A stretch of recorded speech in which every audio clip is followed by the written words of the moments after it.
I'm Logan Crawford, and right now on the Spotlight Network, we're entering a world of magic, prophecy, and powerful storytelling with an amazing author. His name is Dr. Robert Castleberry, and he has penned a wonderful book. It is called St. Thomas Magic Academy, Asher Grey Chronicles. Blending epic fantasy with deep emotional insight, this novel follows young Asher Grey, marked by a destiny tied to a forgotten magical bloodline, with enchanted houses, ancient secrets, and internal struggles that mirror real-life challenges. This is more than just a fantasy. It's a tale of self-discovery and triumph. We're delighted to have this very talented author join us here today on Spotlight. We thank the team at Atticus Publishing for helping us put him in the spotlight today, and we ask viewers like you to support authors like him by subscribing to our channel and by purchasing his amazing books. The links are below this interview. And be sure to download the Spotlight Network TV app streaming on Roku, Apple TV, and Amazon Fire TV. Doctor, thank you so much for joining us here today on Spotlight. Of course. Thanks for having me. This is an amazing book. It's part of a series. Tell us a little bit about the series. Give us an overview. So with this series, and kind of the first book, The Name of Grey, starts off with I went and rewrote the creation story where actually Adam eats the apple first and not Eve, which just kind of turns the tide of how the human race and everything came to be. Mm-hmm. So it gives it a little different twist, a 180-degree spin, which is interesting, which is what makes it unique as well. Mm-hmm. How many books are there in the series? Well, there's two published right now. The Name of Grey that came out last August, and then the St. Thomas Magic Academy that just came out last month in March. I right now planned 6 books that might push to 7, with book 3 coming out in September. All right. And as far as the storyline goes, give us a little bit more about what the stories are about and a little bit more about St. Thomas Magic Academy. Gotcha. So in the first book is really, it sets up the foundations of everything. I mean, we've all read book series that, we've read this, and then the author gives us how it all started. Yeah. Where with me, I started writing and I was like, everyone needs to know the background first. I don't want to wait, so many years and then go back. I was like, they need to know it now because it's a real firm foundation of how everything kind of then clicks together. So that was really the first book. And then a little bit of the end of the first book, it starts Asher's story, where then the meat and potatoes really starts within St. Thomas Magic Academy, where Asher is now with this group of other celestial bloodlines and trying to find out who he is. He's prophesized to be this child who is supposed to save the world, but he has all these troubles of trying to get there or really understanding what's happening, as his other cohorts are getting magic and he has none. And that really kind of ties into just, well, going back to my life and how it ties in of, personal struggles, where eventually down the line within the books, he'll go through many different trials to eventually that he will fulfill his prophecy in one way or another. Wonderful. A little bit like a different take on a Harry Potter type story. I guess it falls within that genre. Yeah, it kind of really falls within a genre. I'm a big fantasy reader myself, so I got all these different ideas, as authors. We just share ideas and you get ideas and you're like, ooh, I like how they did that. How can I twist that into, my art style?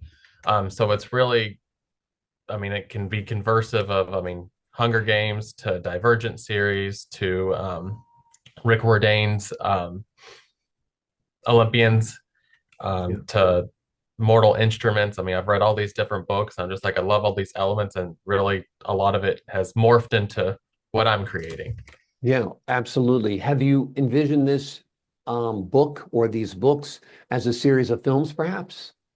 That thought has definitely crossed my mind. That would be awesome to see my work turned into a film or TV series or something, just because one of my big goals is that I want people to understand that no matter what struggles you face in life, that through perseverance and through hard work and getting around those obstacles, that you can do what you want to do.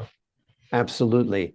Absolutely. Well, I think you've done the hard work. You've put the work out there. So hopefully somebody in Hollywood picks up these books and says, hey, this would be a great series of films Mhm. because certainly they've got a built-in fan base. I think anybody who enjoyed Harry Potter or those types of books, um, Lord of the Rings and so forth would enjoy this as well. Absolutely.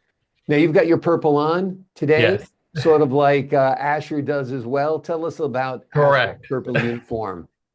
Well, purple's my favorite color, so it kind of Mine too, just as a matter of fact. Yeah. good color, good color. It's a So good, it just kind of wild, goes with it. imaginative color. I feel like of all the colors, it's the most exciting color. Yeah. Yeah. And it's the color of royalty and all those different things were kings and queens and stuff. So it's just kind of the genre of where he went through. And, a little shout out there. Justin Bieber was also a big influence in my life and his music. So, there's the purple with that too. So There you go. Exactly. Exactly. Let me ask you about St. Thomas Academy. It's a Catholic magic academy, right? correct. And why did you choose to set it in a Catholic magic academy? So I grew up K-12. I went to a Catholic private school. I grew up Catholic, and so that's a lot of where my morals and stuff are enrooted. I'm no longer part of the Catholic Church, but that's just kind of where my foundation was.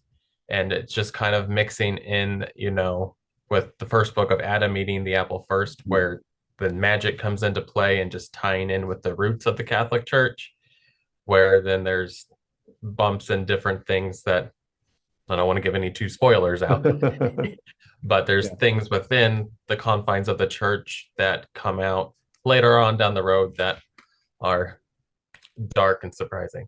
Gotcha. Yeah. Well, as a Catholic school boy myself, dark and surprising does not surprise me in the least. Having been hit by so many nuns and so many priests and so many brothers over the years, it was amazing. I was like, they can really do that, but they really did. And Yes. everybody's got their war stories from Catholic school. That's for sure. Now, you've had to deal with a couple of challenges in your life, including dyslexia. Tell us Mhm. how that has shaped your storytelling and your writing and your career. Yeah. Well, I mean, shout out to my mom and dad because without them, I would not be where I am today. Yeah. Um, because it goes back to my mom always telling me that in first grade, I could come home, I could read a book, like it was nothing other because I would sit at school and I would hear it because I'm a complete auditory learner, like I'm like a tape recorder up here. Yeah. So I would come home and I could read the book, plain simple that. Well, then when the gear shifted and they're like, here's your book, go home and read it, I couldn't read the word the Mm. because I had not heard it. So I didn't know. I couldn't read. Okay. So within the summer between my first and second grade year, my parents got me tested. So then that's where they found out I had dysgraphia and dyslexia. So there's the reading and the writing components there. And they got me into special, tutoring within school, just to really help me, IEP, special ed, that's who I was. I couldn't fully read on my own until I was in fifth grade, which Mhm. is kind of a little ironic because I teach fifth grade now. So I tell my fifth graders, like, y'all, I was not a first aid student, a grade aid student. I struggled.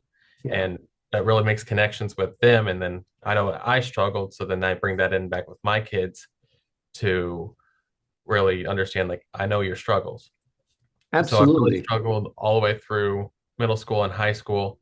I learned how I learned where I was, kind of auditory and stuff like that. So I got books on tape where then I could listen to them at two times the speed, which then some people listen. They're like, what are you listening to? I'm like, oh, my book. They're like, I don't understand what that's saying. And I can just rattle off what it just said. Yeah. But it wasn't until college when I graduated high school, I went off on my own, where I started a community college because myself, I was like, I don't know if college is for me Mhm. just because of all the struggles I went through. And I didn't know if I would really make it. But my parents will tell you too that I blossomed when I went to college Mhm. because I went through all those struggles through middle school, high school, and elementary, where I figured out what worked for me of how I learned. And then I just applied that and I took off, where then I graduated with honors from my community college, my bachelor's and master's. I also graduated with honors, and then I got this spontaneous idea of let's go for my doctorate while I'm at it. And Wonderful. not being the writer that I thought I was, but throughout this whole process, I mean, it may take 20 years. Yeah, I didn't get it in fifth grade, but 20 years later, I'm writing books and I did a dissertation, and it just eventually clicked. It just takes time, patience, and perseverance and hard work.